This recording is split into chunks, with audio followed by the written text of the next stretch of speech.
माधव कुंज बिहारी गोपीजन वल्लभ गिरिवरधारी।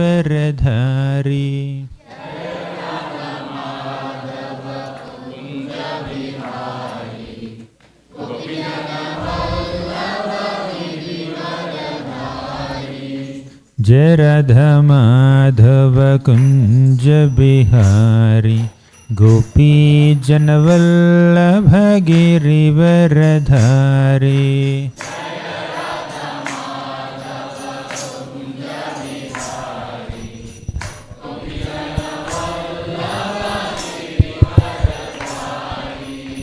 जय राधा माधव कुंज बिहारी गोपी जन वल्लभ गिरिवरधारी।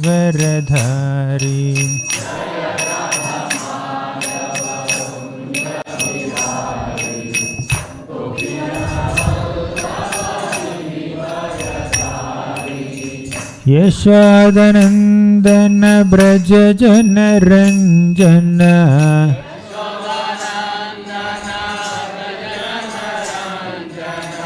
यशोदनंदन ब्रज जन रंजन।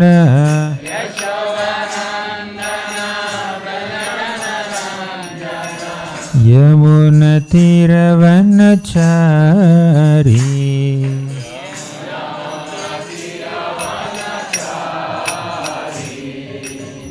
यमुना तीरवनचारी।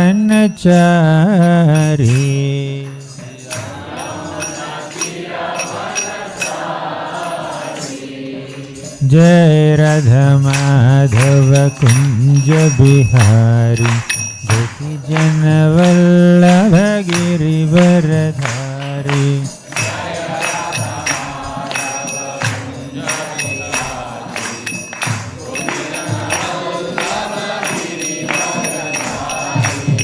जय राधा माधव कुंज बिहारी गोपी जन वल्लभ गिरिवरधारी।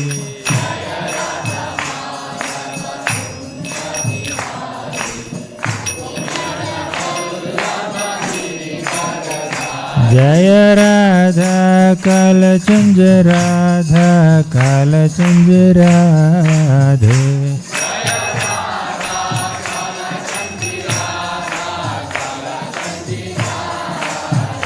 जय जय प्रभुपाद प्रभुपाद प्रभुपाद जय जय प्रभुपाद।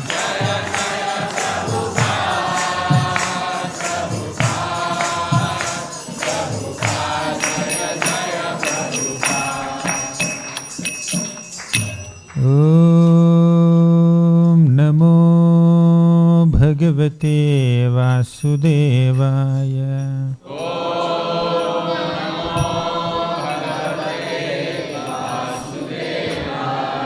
ओम नमो भगवते वासुदेवाय।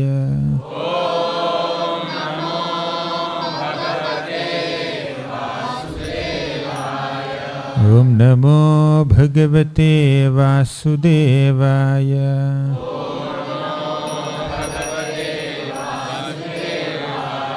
ओम अज्ञानतिमिरान्धस्य ज्ञानाञ्जनशलाकया चक्षुरुन्मीलितं येन तस्मै श्रीगुरवे नमः। श्रीचैतन्यमनोभीष्टं स्थापितं येन भूतले स्वयं रूपः कदा मह्यं ददाति स्वपदान्तिकं। वन्देऽहं श्रीगुरोः श्रीयुतापदकमलं श्रीगुरून् वैष्णवांश्च। श्रीरूपं साग्रजातं सहगणा रघुनाथान्वितं तं सजीवं साद्वैतं सावधूतं परिजनसहितं कृष्णचैतन्यदेवं श्रीराधा कृष्णपादान् सहगणा ललिता श्रीविशाखान्वितांश्च। हे कृष्ण करुणा सिन्धो दीनबन्धो जगत्पते गोपेश गोपिकान्त राधाकान्त नमोऽस्तुते। तप्त कांचन गौरांगी राधे वृंदावनेश्वरी वृषभानुसुते देवी प्रणमामि हरिप्रिये वाञ्छाकल्पतरुभ्यश्च कृपा सिन्धुभ्य एव च पतितानां पावनेभ्यो वैष्णवेभ्यो नमो नमः। नमः ॐ विष्णुपादाय कृष्णप्रेष्ठाय भूतले श्रीमते भक्तिवेदान्त स्वामिन् इति नामिनि। नमस्ते सारस्वती देवी गौरवाणी प्रचारिणि निर्विशेषा शून्यवादी पाश्चात्यदेशतारिणि। जय श्री कृष्ण चैतन्य प्रभो नित्यानंद श्री अद्वैत गदाधर श्रीवासादि गौर भक्तवृंद। हरे कृष्णा कृष्णा कृष्णा हरे हरे हरे राम राम हरे हरे। हरे Krishna. I offer my humble obeisances to all the devotees here in this beautiful Radha Kalchandji temple at ISKCON Dallas. I seek blessings from His Holiness Hanumat Prashik Maharaj. He instructed me to speak, therefore I am speaking. I have no qualification to speak in front of him, but Maharaj's desire I am just following.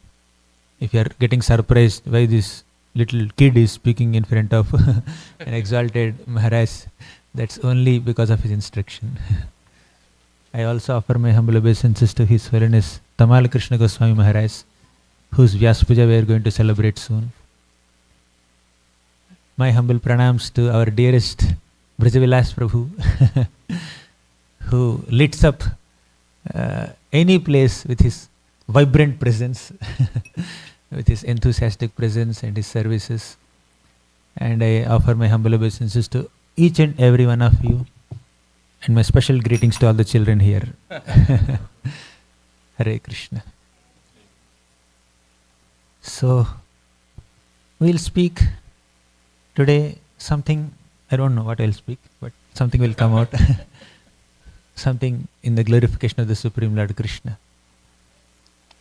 In the Bhagavad Gita, Krishna says, Ananyas chintayanto mam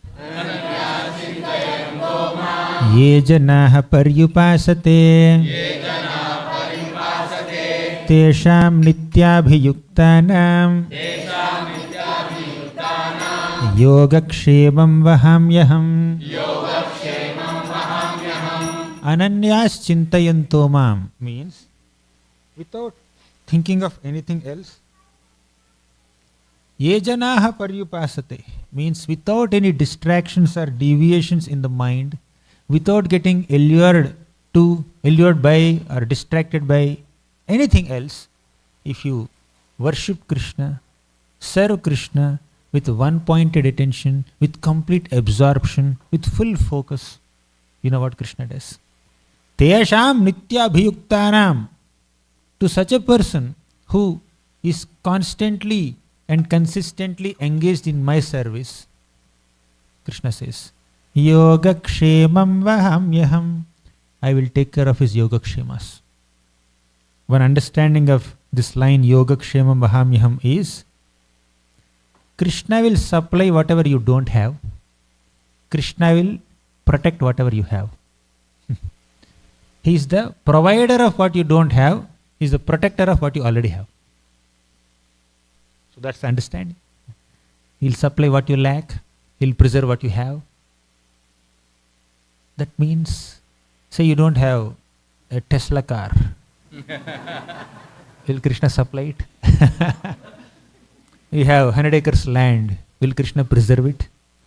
If this is really so, Pandavas had a great kingdom called Indraprastha. They lost it. And there are many people in the universal spiritual history who were hankering for something, they never got it.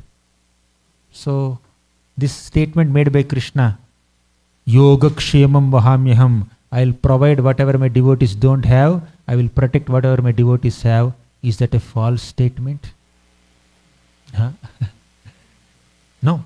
Very good. We need to understand Krishna's intent behind this statement.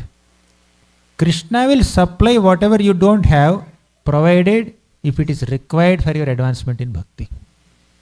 If it is favorable for your advancement in spiritual life, he will supply whatever you need.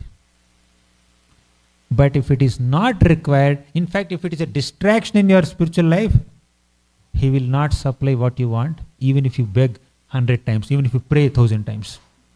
He will not give. Because he is not a businessman, he is a caretaker. He is a well-wisher. So a small child will go to some shop and then ask for something, which is not very good for him. For example, he says, I want the chocolate. He has some toothache. He will just pay whatever money and the shopkeeper will give the chocolate. But mother will not do it. Hey, doctor told you not to eat chocolates. You should not eat. Right? I will not give chocolates.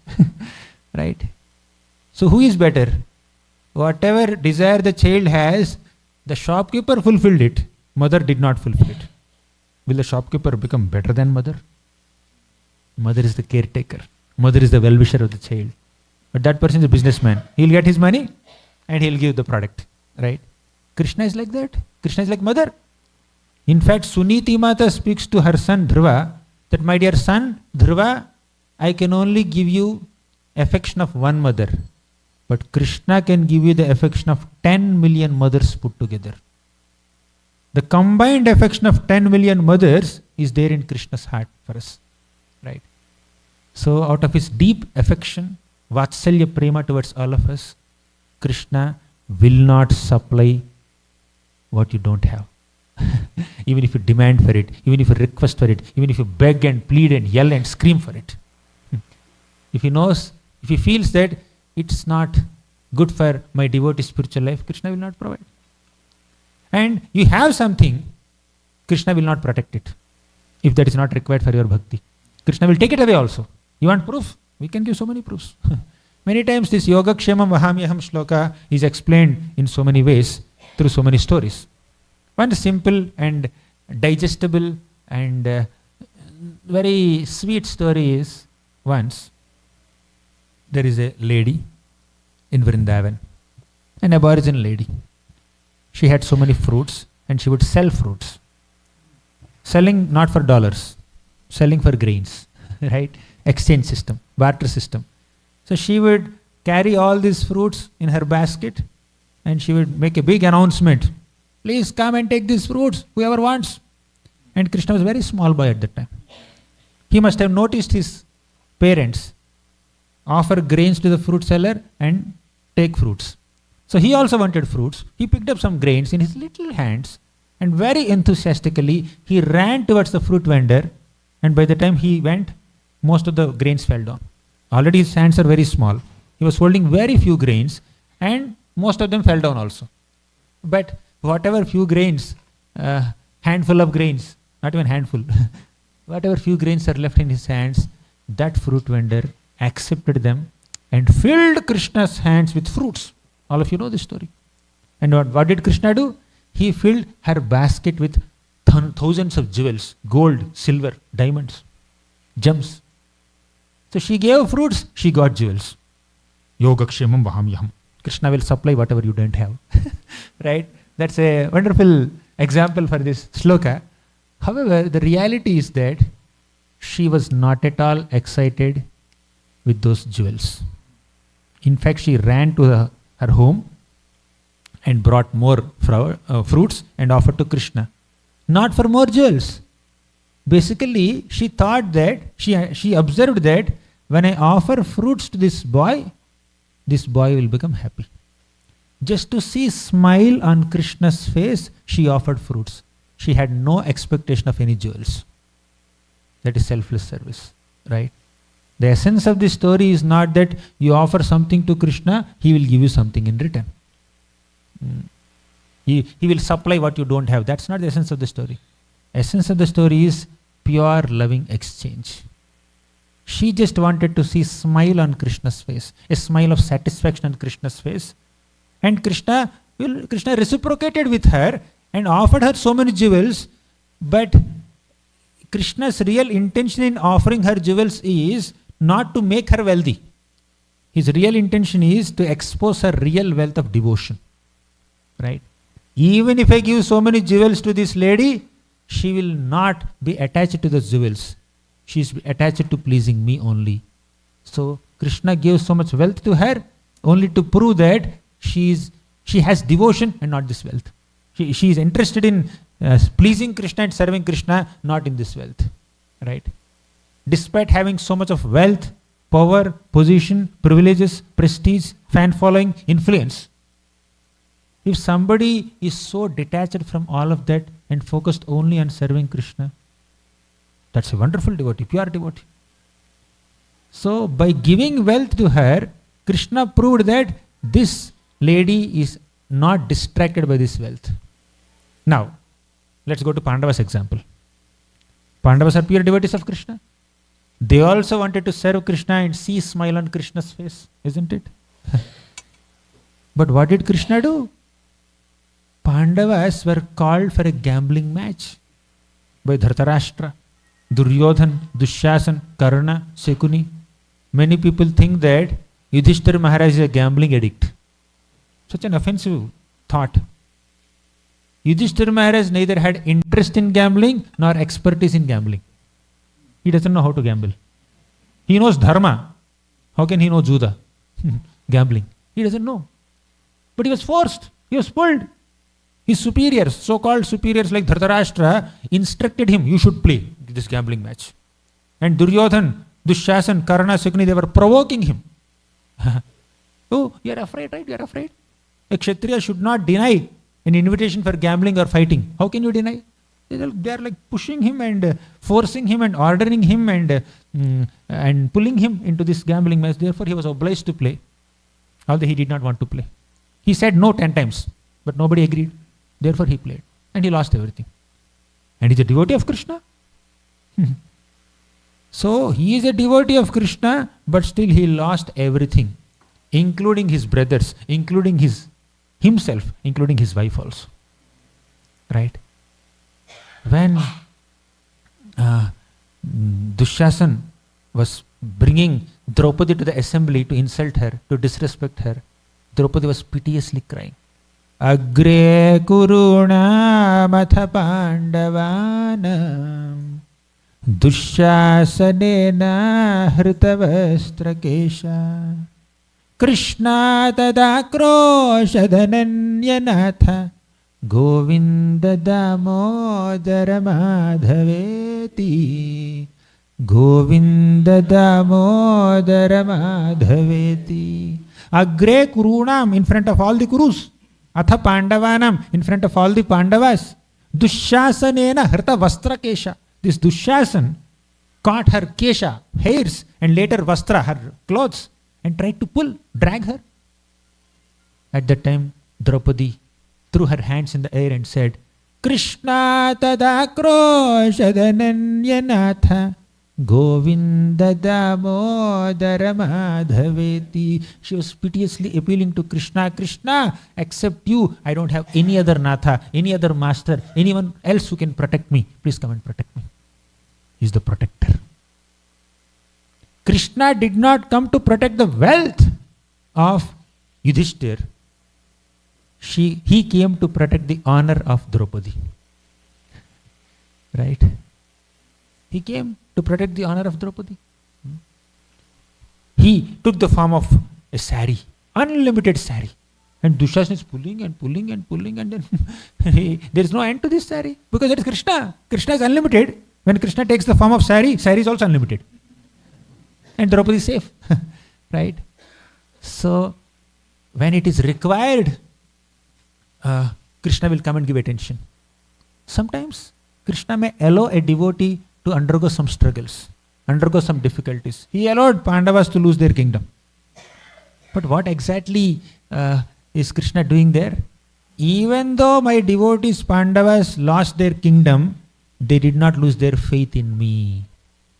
In this material world, when people lose something, they lose faith in Krishna along with what they lost. People lose money, they lose faith in God. People lose power, they lose faith in God. People lose prestige, they lose faith in God. Any material loss ultimately leads to loss of faith in God. God doesn't exist. Why? I lost my court case. I lost my land. I lost my property. I lost my position. I lost my power. Why? That's why God doesn't exist. Some people think like that, right? For them, God's only duty is to cause material prosperity for me, to solve my problems, to fulfill my desires. That's the duty.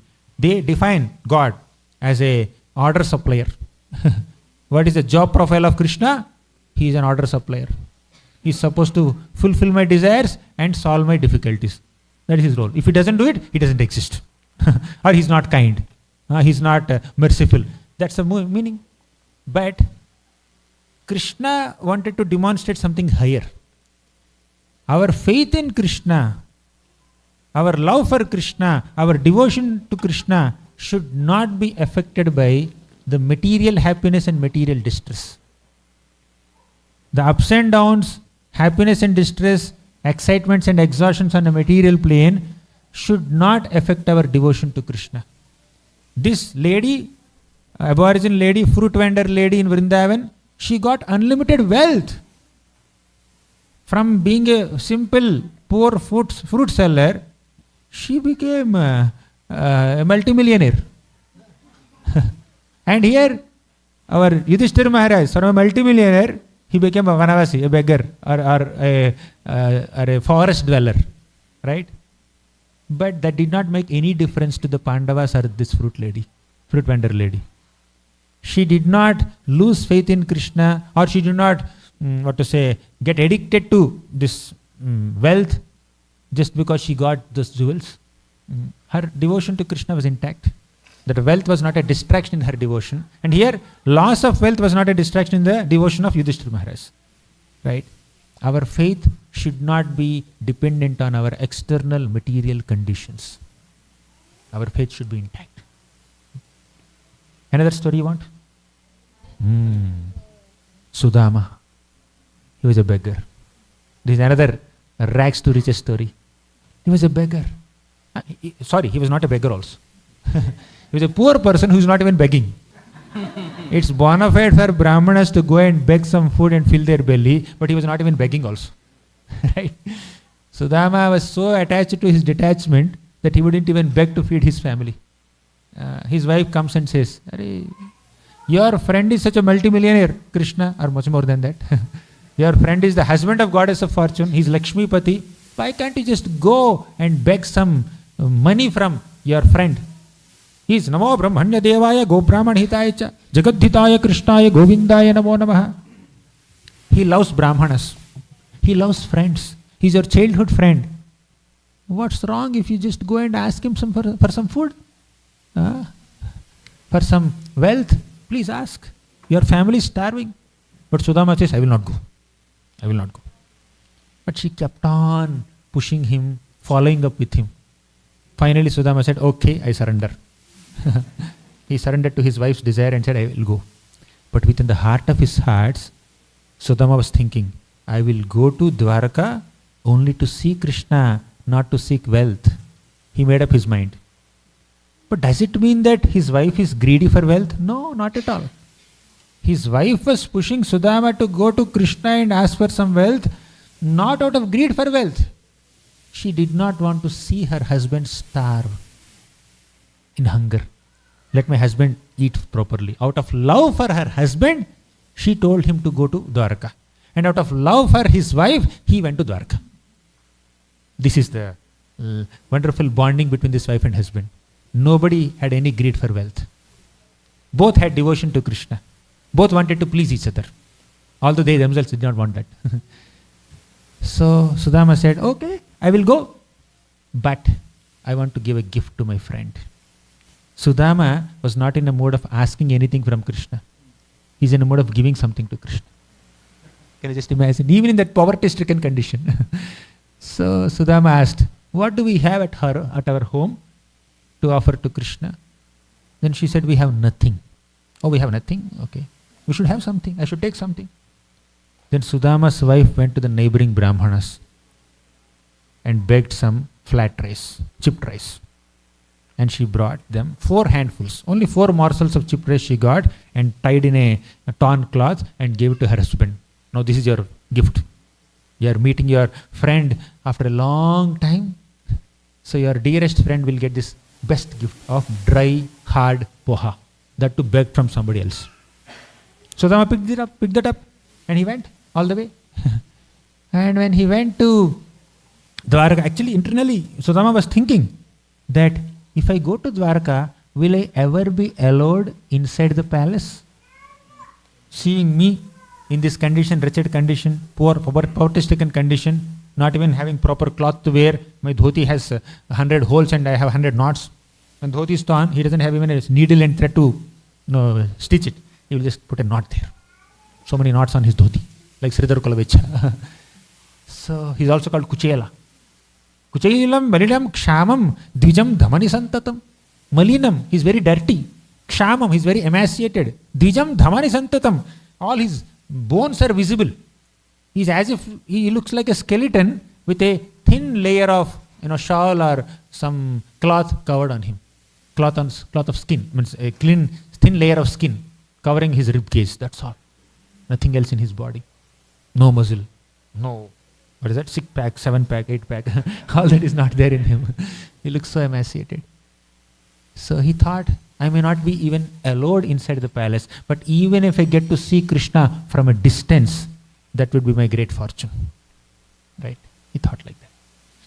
So without any expectations, he went to Dwarka, but he got royal welcome. As soon as Krishna saw Sudama at his doorstep, Sudama, so where is Krishna's palace? Okay, he entered some palace, random palace. That is Rukmini's palace. And he found Krishna there. If he entered Satyabhama's palace, will he not find Krishna there? Because Krishna is there also. Krishna is simultaneously present in all 16,108 palaces. Sudama randomly entered one palace, that is Rukmini's palace. Krishna was sitting on a couch, and so Rukmini Devi is happily serving him. Right? Rukmini is the foremost queen of Krishna. Yah kantamani Rukmini dhanakucha dvandvaika bhushamani shreyo devashikhamanir dishatu no gopala chudabadi. Yah kantamani Rukmini.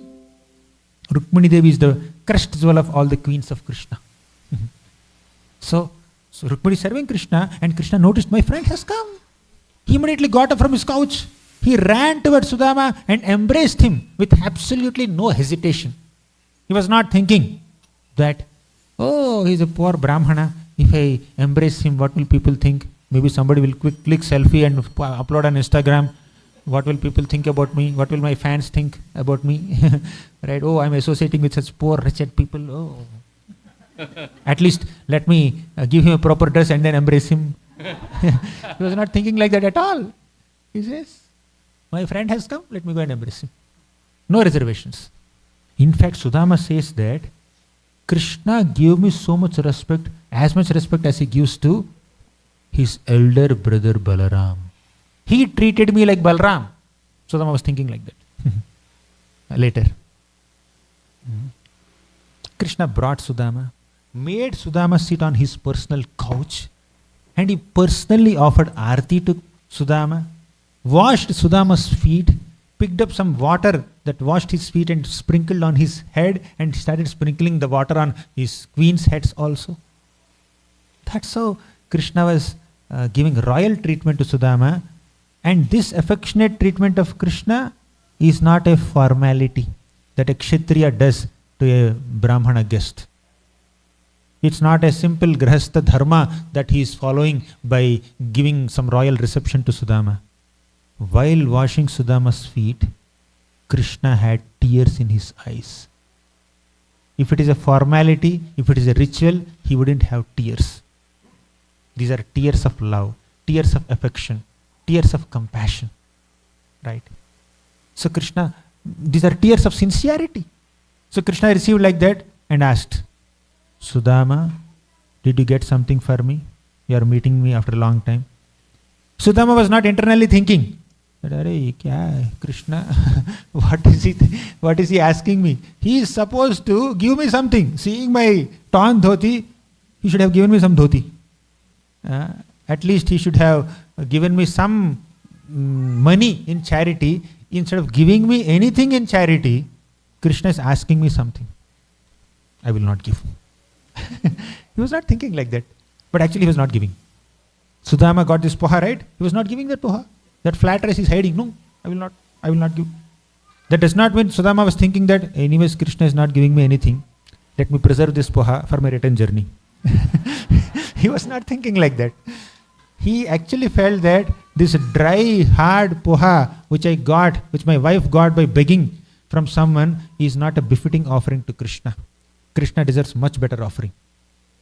So Sudama was hesitant, but Krishna, as you know, Krishna forcefully dragged that from Sudama's hands and he started eating it. Right? And okay, to cut the long story short, Sudama spent a night there. Krishna gave him a meal, and with empty hands, Krishna sent Sudama away the next morning. And Sudama, the way he came, in a similar way, he's going back. On the way, Sudama was thinking, why did Krishna not give me anything? Of course, I didn't ask anything. But even though I did not ask, he should have given something, right? Some charity. Especially seeing my dress and this condition, he should have given me something. He's not giving anything. He's sending me empty-handed. Sudama, you know how he interpreted it? If you are in Sudama's place, how will you interpret it? Kya itna miserly aadmi hai? He doesn't have any compassion or not. Well, people may imagine like that. But Sudama's contemplation is different. Sudama thought that Krishna did not offer me anything because he is concerned about my consciousness. If such a poor beggar like me suddenly becomes a wealthy person, I will get distracted in my bhakti. I will become attached to that wealth. Just to protect me from that distraction of wealth, he did not offer me anything. Although he said Yogakshemam Vahamyaham, apparently he did not do any Yogakshemam Vahamyaham just to protect my consciousness. But to Sudama's surprise, by the time he went home, he found his wife and kids in a big palace. They came to welcome Sudama. He was thinking, is it my home only? Or did I end up in somebody else's home? Did I lose my way? Did the Google Maps show proper direction only? He was thinking like that, but no, he realized that is my wife only, these are my children only, this is not my home, but Krishna has given this home. If Krishna had already a plan to offer something to Sudama in this way, why can't Krishna reveal it? Of course, Krishna cannot give the palace in Sudama's hands. At least you should have told Sudama, by the time you go home, you will find a big Indra Bhavan at your home, live there happily. He should have said it, right? Why didn't he say it? Yes, kids, why didn't he say it? Suspense? Surprise? No. Krishna was ashamed to say it. Krishna felt so ashamed to say it. You know why? Krishna was thinking that Sudama could not afford anything to offer me. Sudama could not afford even that 4 handfuls of this flat rice also. He did not have even that much money also to offer me. But still he went out of his way. He begged that rice and then brought that as a gift for me. Means what Sudama offered to me was beyond his capacity. To properly reciprocate with Sudama's offering, I should also offer him something beyond my capacity. Right? He offered something beyond his capacity. I should offer something to him beyond my capacity. Is there anything beyond Krishna's capacity? Nothing. Means it is not beyond, it is beyond Krishna's capacity to go beyond his capacity to offer something to Sudama. Krishna felt, I can never repay Sudama.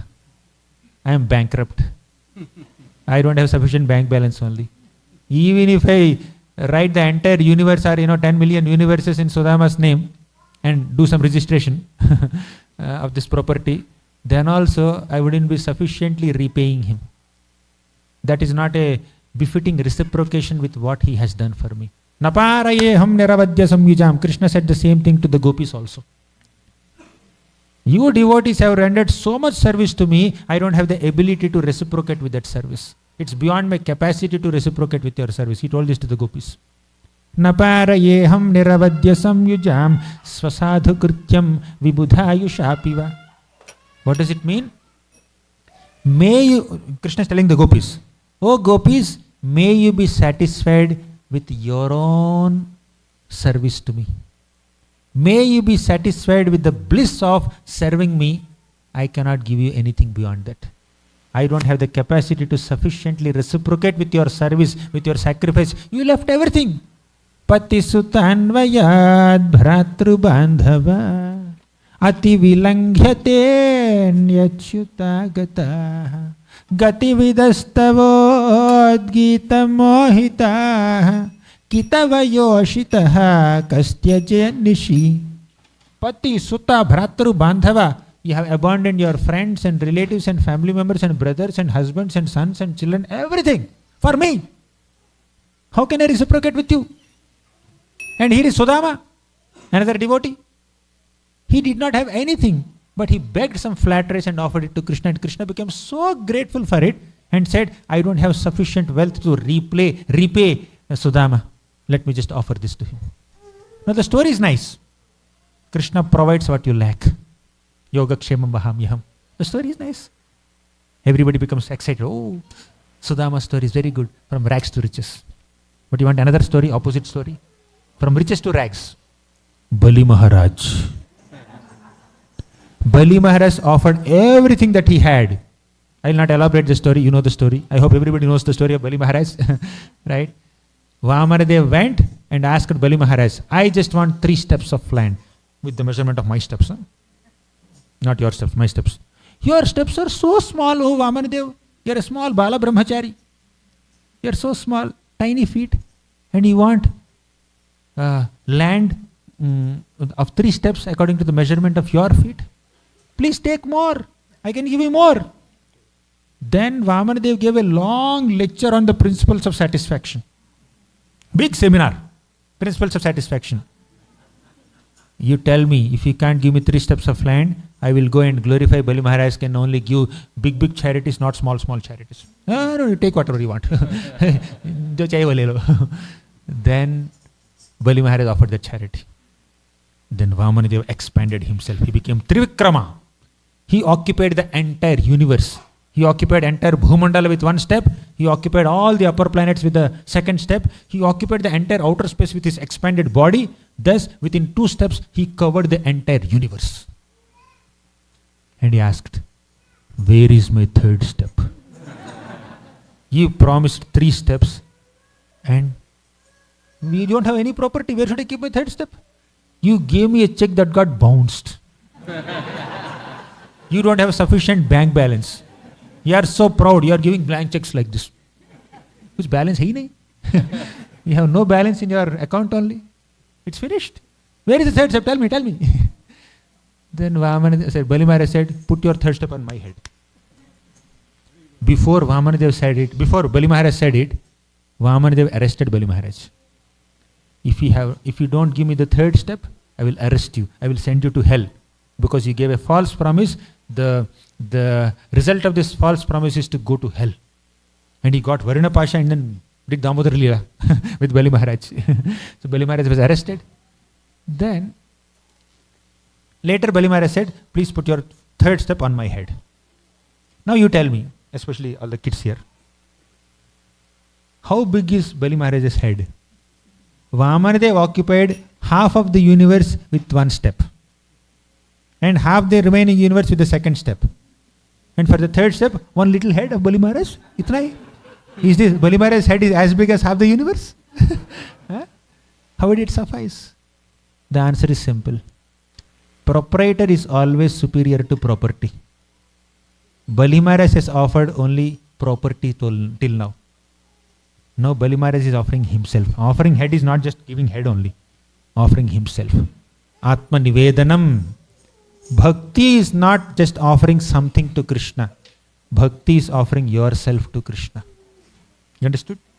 Bhakti is not just offering something to Krishna. Bhakti is to offer yourself to Krishna. And bhakti is not just desiring something from Krishna.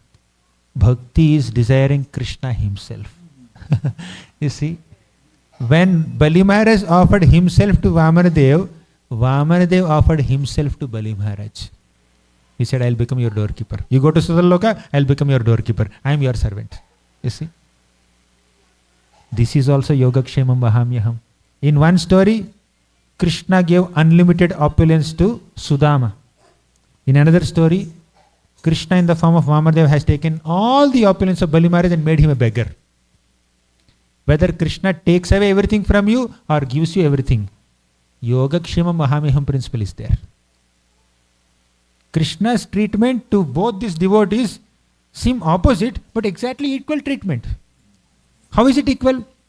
Krishna has given everything to Sudama, Krishna has taken everything away from Bali. How is this equal treatment? It's equal treatment because Krishna made both of them humble. All Krishna wants in a devotee's heart is humility.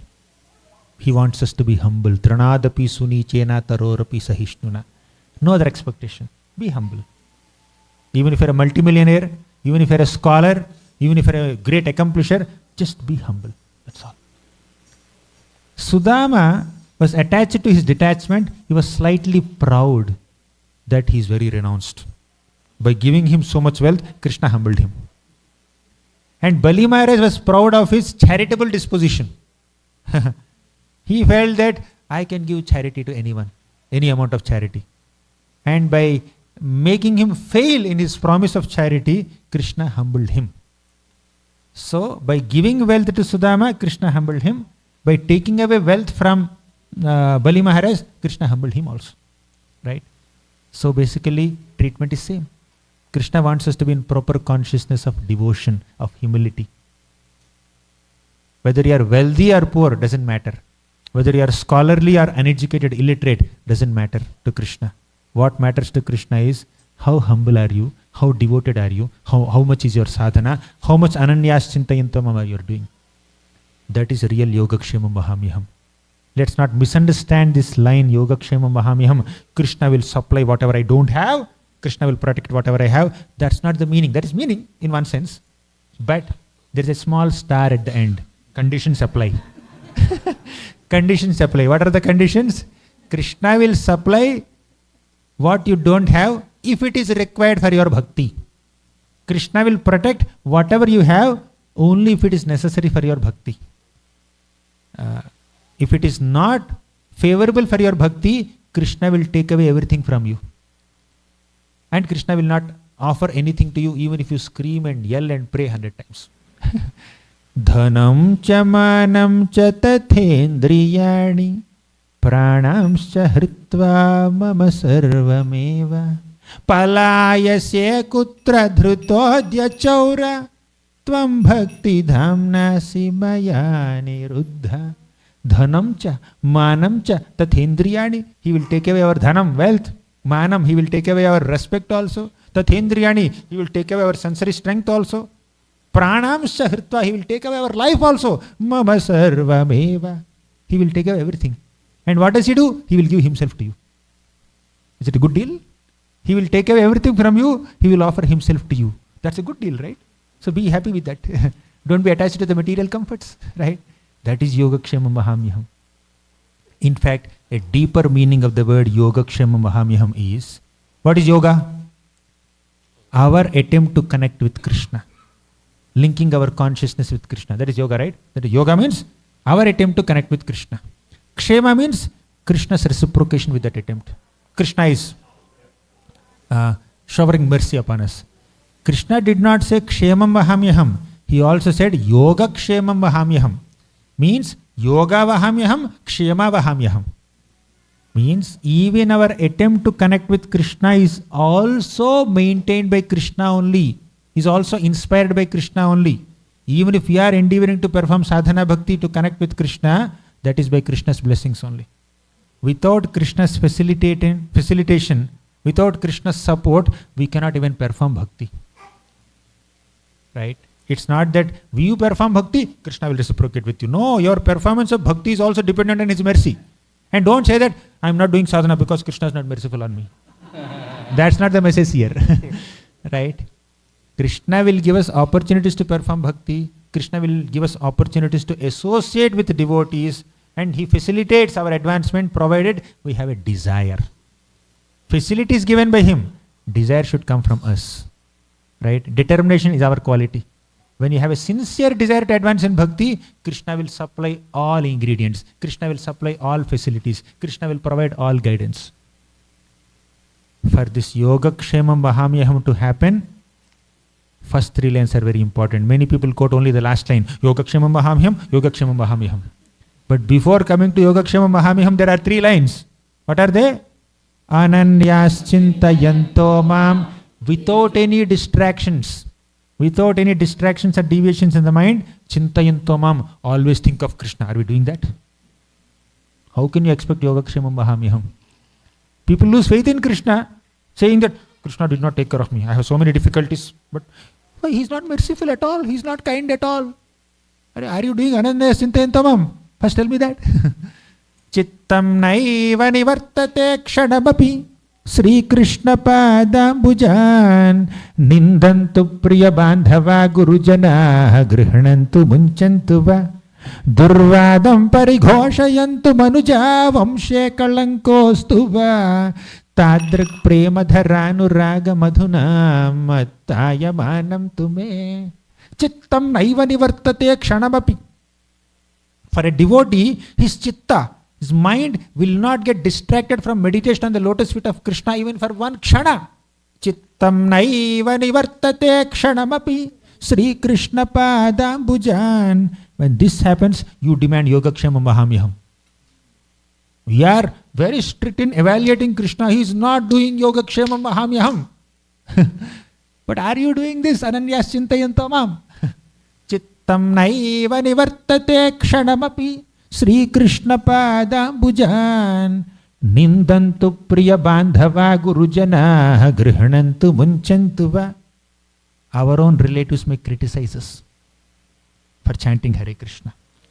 Nindantu priya bandhava. Your own dear relatives and family members may sometimes criticize you. Nindantu means they criticize you for taking to bhakti. Any experiences here? At least think in your mind. When you have taken to bhakti, when you picked up a bead bag, so sometimes family members will have some objection. All problems began when they kept their hands in that bag. In that bag. When they buried their hands in the bag, they buried their brain also. That's why all problems are happening at home. Some people say that. Right? But devotee's determination in bhakti will not be slackened. Nindantu priya bandhava gurujana grihanantu munchantu va. Let them accept or let them reject, but I will not reject Krishna. Durvadam parighoshayantu manuja vamshe kalankostu va. There are some people who may say that this person is bringing a bad name to our dynasty by chanting Hare Krishna, by practicing bhakti. You want example? Prahlad Maharaj, his own family members are criticizing him, ridiculing him, even threatening to kill him. His own teacher Shanda and Amarka, they are saying that this Prahlad is a great black mark in our dynasty. He is bringing bad name to our dynasty. Our glorious Rakshasa dynasty, Asura dynasty is like a sandalwood forest. This Prahlad is like a handle to the axe that cuts the dynasty. Durvadam parighoshayantu manuja vamshe kalankostu va tadrik prema dharanuraga madhuna mattayamanam tume. But still, as long as a devotee is experiencing that prema means love and affection from Krishna, mattayamanam tume, when we are intoxicated by that love and affection of Krishna in our hearts, we will not be distracted in our bhakti. Then Yogakshemam Vahamyaham will happen. When there is distraction in our bhakti, when there is deviation in our consciousness, where is the possibility of Yogakshemam Vahamyaham to be realized? Right? First we should do our duty. What is our duty? Ananyaschintayanto mam ye janaha paryupasate. Not normal upasana, paryupasana. Pari-upasana means perfect worship. Perfection is not in terms of procedures. Perfection is in terms of intention, consciousness. Of course, procedures you have to follow. Sometimes there could be some flaws and Krishna may forgive that. If there are some procedural mistakes, okay, Krishna may kind of tolerate. If it is done accidentally or incidentally, not deliberately. But if the consciousness and intention is not pure, then Krishna will wait till it becomes pure. Paryupasate. Tesham nitya abhiyuktanam. Okay, I did perfect worship once in a year. That doesn't work. Tesham nitya abhiyuktanam. Constant, regular engagement, consistent engagement, not once in a while. 3 things. First is ananyas chintayantomam, without any distraction. Ananya should be there. Ananya means no distraction, no deviation towards anything else. Second thing, yejanaha paryupasate, perfect worship, means worship with right intentions. Third, tesham nitya abhiyuktanam. Nitya means regular worship. There should be consistency, there is purity in intent, there should not be any distraction. Then yogakshemam vahamiham. Right? You cannot demand, Krishna, you are not fulfilling your promise of yogakshemam vahamiham. But are you doing the first 3 lines? Krishna said, Dadami buddhi yogam tam yena mamupayanti te. Before that, how does it begin? Tesham satatayuktanam bhajatam priti purvakam. Then dadami buddhi yogam tam. Krishna promised that I will give the necessary intelligence to my devotee to come to me. Dadami buddhi yogam tam yena mamupayanti te. He said it. But before he does his job, we have to do our job. What is our job? Tesham satatayuktanam. Are we constantly engaged in his service? Are we constantly chanting his names or intermittently chanting? Sometimes. Devotees, when I ask them, kids, when I ask them, how many rounds are you chanting? Are you chanting?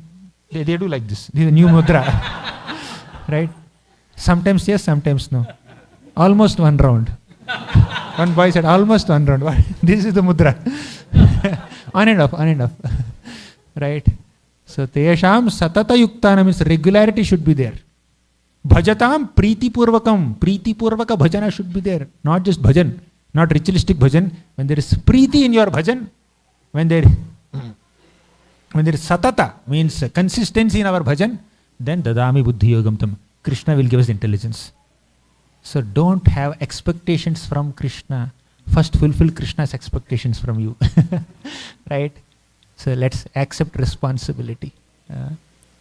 We have been given a great opportunity to engage in bhakti by Srila Prabhupada's grace, by Acharya's grace. In the Mukundamala Stotra he says, Kulashakra says, Yat Krishna pranipata dhuli dhavalam tadvarshma tadvaishira te netre tamasojhite suruchire yabhyam harir drishyate sa buddhir vivalendu shankha dhavala ya madhava dhyayini sa jihvamruta varshini pratipadam ya stauti narayanam.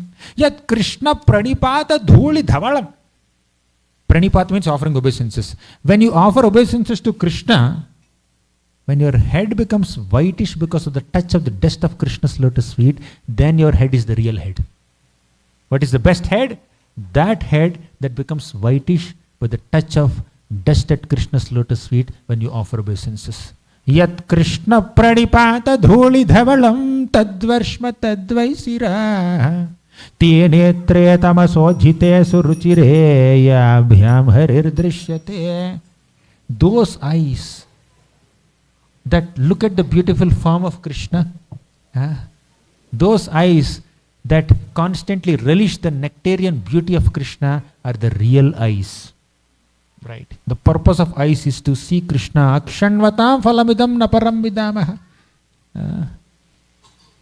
Te netre tamasojhite suruchire yabhyam harir drishyate sa buddhir vimalendu shankha dhavala yamadhava dhyayini. That buddhi, that is pure white, pristine white, like a vimalendu shankha, means spotless moon or a conch shell. Conch shell is very pure white, right? Spotless moon is also white. Not moon full of spots, but spotless moon, pure white. Our buddhi also should be pure white like that. How does our buddhi become pure white or spotless? Yamadhava dhyayini. When you do dhyana on Madhava, when you think of Lord Madhava, our intelligence is purified.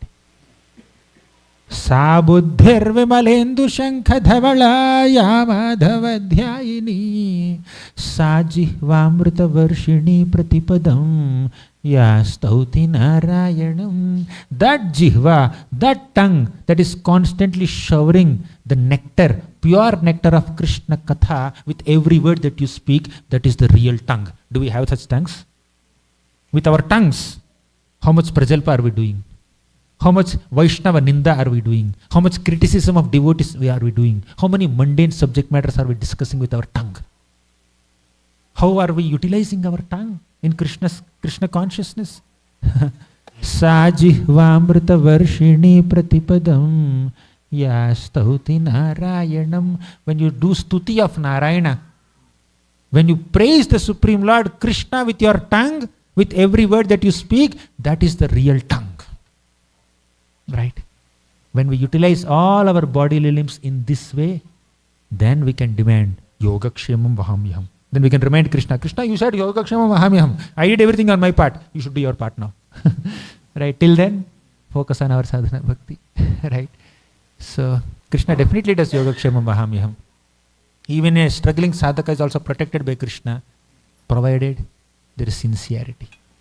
We may not have purity yet, but when there is sincerity, purity will eventually manifest. Right? First there should be sincerity. I spoke about sincerity, but I lack in my sincerity. I sincerely beg all of you to offer your blessings upon me so that I become sincere and not just speak about sincerity but actually become sincere. So I don't know if I cross time. Prabhu told you just go beyond 6:30 also, that Prabhu told. 6:45. Prabhu, so I think I'll conclude here. We'll hear some nectar from His Holiness Hanumat Prashik Maharaj, his comments. Maharaj, any corrections you can please give me. I had the audacity to speak in front of you, but you ordered me, therefore I fulfilled that order. I'll give this mic to you. Thank you so much, Maharaj.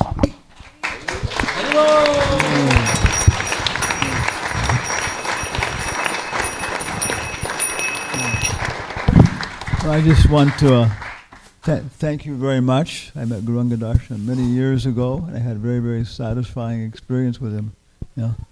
And so now, 6:30, 6:45, but then we'll be up in the Darshan room afterwards. Okay. We'll continue here because it's okay. We don't need to move. We can keep going. But we're supposed to stop at 6:30. We were because we thought class was going to be upstairs and we were serving prasadam upstairs, but now the class is here, so we have time. We can keep going. It's okay. Yeah.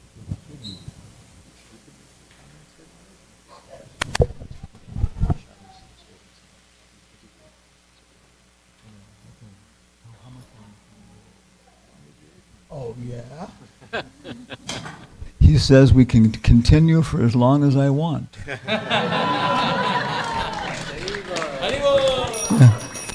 Yeah. I'll just make a few little announcements. Yeah. So because prasad is being served in the activity room and honored upstairs, class can continue now. So we can have questions and comments and commentary by Maharaj. We don't have any rush, but if you have small children and you need to leave, we understand. No pressure.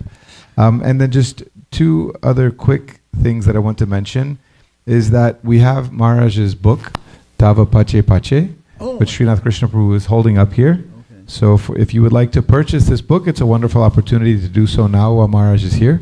So you can see Srinath Krishna Prabhu and he will help you with that. And then for those that are attending the yagya, we ask that you please grab a plate of prasadam first because the yagya goes quite long and we want to make sure you don't miss out on the feast. And lastly, we have one additional sponsor today, Rama Patidiya, for the first death anniversary of his mother, Manjula Ben. So let's all chant the Mahamantra together for her blessings. Hare Krishna, Hare Krishna, Krishna Krishna, Hare Hare, Hare Rama, Hare Rama, Rama Rama, Hare Hare. I just ask that we continue a nice, sacred space here. We could scoot up a little bit for those that can't get in at the back, and let's stay seated, please. Maharaj, please take us away. Hare Krishna. Okay. Come closer. We are vegetarian. Don't worry. Yeah. My family is German, and Germans are always on time. even if it's totally improper German. Yeah. So I just wanted to make very, very brief comment.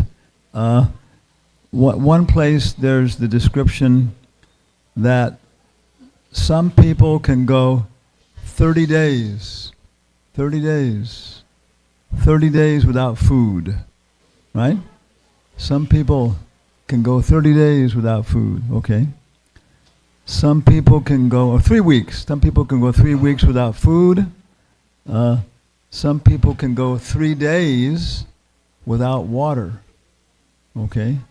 But very few people can go 3 minutes without air, okay? Yeah. You want to go back to Godhead? Just start chanting, Yes. Om Namo Bhagavate Vasudevaya, Om Namo Bhagavate Vasudevaya, Om Namo Bhagavate Vasudevaya. And stop eating. That's it. Very simple. Okay. Yeah. Or else you want to go back in 3 days, just stop drinking water. And if you want to go back in 3 minutes, anybody want to go back to Godhead in 3 minutes? Okay. That's yeah. So then we begin to see what the attachments are. We're attached to things, we're attached to our senses, but then we start becoming realizing we're attached to our mind, yeah, and our intelligence. And there's so many subtle things like that too. Yeah. So what happens when we die? Yeah. I was on the airplane, where was I going? Some plane recently, and it was some of the worst turbulence I've ever been through. You know, it was everybody was being thrown around. You know, the person next to me was looking at me, and I was laughing and saying "Hallelujah!" Like that. Yeah, and the airplane was really bouncing, really pushed. You know, and then it kind of calmed down, and the steward, he was kind of smiling and said, "Oh, don't worry, it's just turbulence." You know, he's smiling. You know, but then when nobody was looking, he was also, you know, like that. Yeah, and you realize, yeah, you're going to die. You're going to die. Yeah. Mm-hmm. Prabhupada says at the time of death, they erase your face. Right? How many people here are attached to your face? No, nobody's attached. When you keep looking in the mirror, right? Yeah.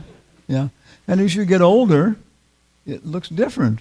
Yeah, it looks different. You look at it, but still, it's my face. Yeah. When I read that, I was thinking, wow, I'm attached to my face. Prabhupada says they're going to erase your face, and it will never exist ever again.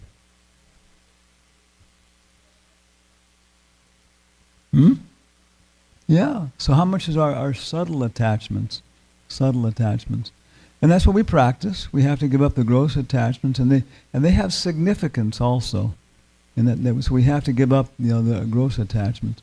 What did Arjuna have to give up? Opinion. Attachment. Yeah, attachment to his family.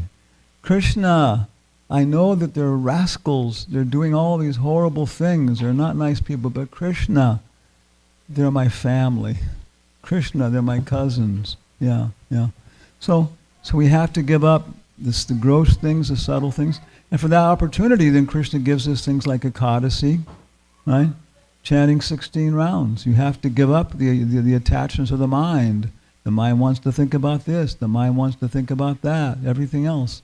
So it's a progressive process of not only externally, but also internally. And in Vedic culture, brahmachari, you get educated, and you can go straight to vanaprastha or sannyas, but if you don't, okay, then you try it out, you experiment in a controlled fashion, and if you do this, you become detached.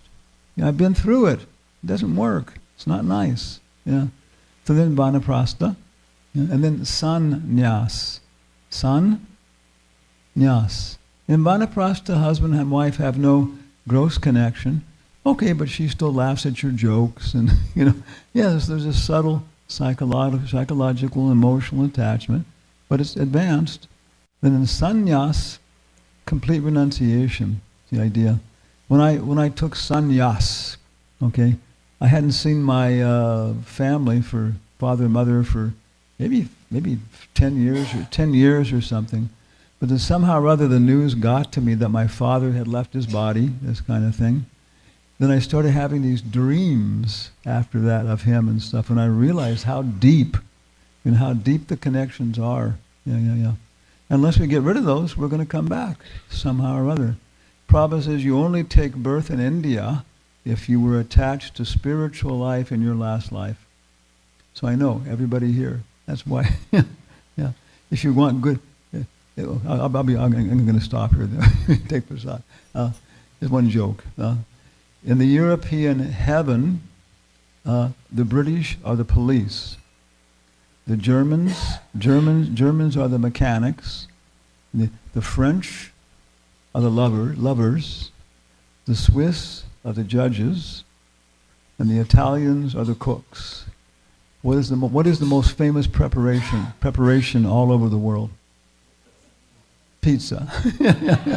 Everybody knows. Yeah, that's the European heaven. And the European hell, the British are the cooks. Can you name one British recipe? Fish and chips. Okay. Yeah. Okay. The Germans are the police. They're famous, for their harsh and violence. Okay, what else we got? The Swiss are the lovers, completely, French are the mechanics, and the Italians are the cooks. Yeah. In the Encyclopedia Britannica, it talks about this country, that country, the geography, the economics, the history, the culture. Only one country does it talk about the philosophy of that country. India. Mera Bharat Mahan. Yeah. So there's such an opportunity. We have it, but then it has to go beyond the subtle things too. What's going to happen to ISKCON now? They stopped laughing at us. They stopped throwing rocks at us, and now they're expecting. Prabhupada says the third stage. They'll start expecting from you good advice, good example. So now we're headed into the third stage. Yeah. Our Abraham Lincoln, our president, he mentioned some people can survive through austerity, adversity, poverty, these things. Some people can survive through that. But he said, if you really want to test somebody, give them money and power. So what's happening to ISKCON now? Yeah, how many members in ISKCON now? Members, not friends and well-wishers. How many members? 1 million. Yeah. And so people are starting to look to us very seriously about questions and answers. So now the next danger is, are we going to turn into a comfortable religion? Are we going to turn into an Indra-loka religion where everybody goes to heaven and be happy? Or are we actually going to concern ourselves with getting free from our subtle attachments? And Krishna will keep testing you.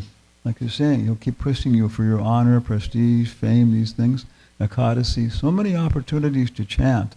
And it's describing the different levels that are going to happen. Is your heart becoming soft? Yeah. So many opportunities. So I finished with that, but it's very, very wonderful verse and wonderful perspective on that. And so, Hare Krishna. Srila Prabhupada ki jai. Now we can honor prasad. Hare Krishna. Let's give His Holiness Anupam Prashak Maharaj a big Hari Bol. So I would encourage you, if you have any questions or comments, it's a wonderful opportunity to be able to ask these two wonderful devotees. So any questions or comments, you can raise your hand if you would like to ask anything. I know we might be shy, but don't be shy. Like he said, like he mentioned, we're vegetarians, so you don't have to be shy. We'll go to the darshan too. We'll go to the darshan. Hare Krishna. Thank you both, Prabhu and Maharaj. My question is in relation to the Yogakshema Vahamyaham verse, because the condition is that Ananya Chintayanto Mam, that first we have to have, our consciousness cannot be on another thing, like total focus on Krishna. But I feel like that is the thing that's lacking. Like that is the thing that I would like Krishna to provide. Or those moments of, moments of Krishna consciousness where I am absorbed in Krishna, that's what I would like him to preserve. So, but he's saying that if we don't have that, then he doesn't give anything. He's not going to maintain, preserve anything. So, how do we get that? So, and how does he? Yeah. Whenever we have a small desire also to do that, he will give all support. That's why it's not kshemam vahamyaham, it is yoga vahamyaham also. Vahami means I will carry personally the burden of or the responsibility of the maintenance of my spiritual life of my devotee. Krishna says, I will carry my devotee's yoga also, kshema also. Means I will personally take responsibility of his spiritual advancement also, provided he has a desire. We discussed it in the class. So when we have a sincere desire to advance in bhakti, but we are unable to do it, Krishna will give us all support to do it. Somehow Dhruva Maharaj, even with a bad intention, material ambition also, he wanted to worship the Lord, sincerely. Material ambition may be there, but still, he is very eager, enthusiastic, very determined to worship the Lord. The Lord sent support in the form of Narada Muni. Alone, 5-year-old boy, alone he is wandering in the forests. Suddenly Narada Muni comes and gives him a mantra and takes him to Madhuvan and asks him to chant Om Namah Bhagavate Vasudevaya. Maharaj made us chant some time back. So, when we have a sincere desire to advance in bhakti, to do Ananyas Chintayanto Mam, Krishna will support us. Krishna will facilitate that to happen. Krishna will arrange for guidance, inspiration, everything. Okay, Mataji? Does it answer your question? It's just not very convincing because I'm just thinking like, I mean, it's easy to say, but I mean, for, years, decades, I've been praying, when will I chant Shuddhanam? When will I have Krishna Prema? When will I have Krishna Anusmaranam? And I'm doing everything that I can, I'm following the process very strictly, what Prabhupada gave. Somehow it's not happening. What's the explanation? On the scale of eternity, this few years or few decades is like a fraction of a second. Actually, it's happening. But it seems that it's taking a long time, but it's happening. Already many things happened. Like we are not as distracted as we were 10 years back, 20 years back. We are not hankering for material desires, fulfillment of material desires like we used to 20 years back, 30 years back. There's some transformation, right? There's some improvement, definitely. Otherwise, we are saying that bhakti did not do anything to me. He did something, but we are wanting it in a fast-paced manner, right? But let Krishna decide the pace. Krishna decides the pace. If we are doing everything on our part, then we are done. If Krishna is not doing everything on his part, that is his responsibility, right? We have no control over it. Let him reciprocate whenever he wants to reciprocate. The other day, yesterday only, I was discussing Pratapruddra Maharaj's episode. How much he was longing for the mercy of Lord Chaitanya Mahaprabhu. But he did not get mercy, his son got mercy. Pratapruddra Maharaj had sent his son and Mahaprabhu embraced that son, bathed that son with the tears of his affection. He says, this son reminds me of Krishna, let me embrace him. But Pratapruddra Maharaj, he did so much service, he didn't get a darshan only. But later during Jagannath Rathayatra, Krishna, Mahaprabhu gave him mercy, embraced him. So, different devotees get mercy of the Lord at different timings. That time we cannot decide, he will decide. We have to wait. That's all. We have to patiently wait.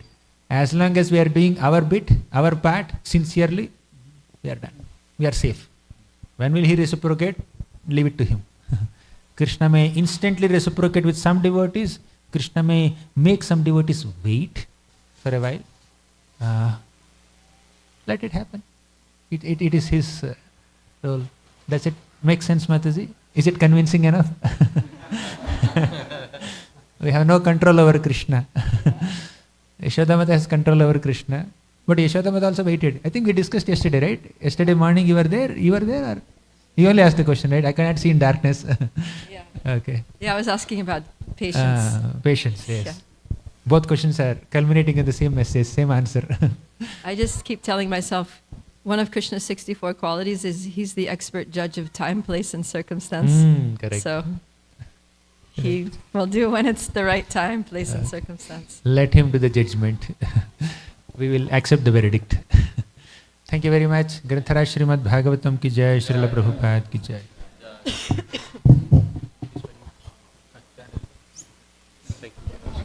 His Grace Gauranga Darshan Prabhu ki jai. His Holiness Hanuman Prashak Maharaj ki jai. Srila Prabhupada ki jai. Nitai Gaur Premanande Hari. Let's give them one more big Hari Bol.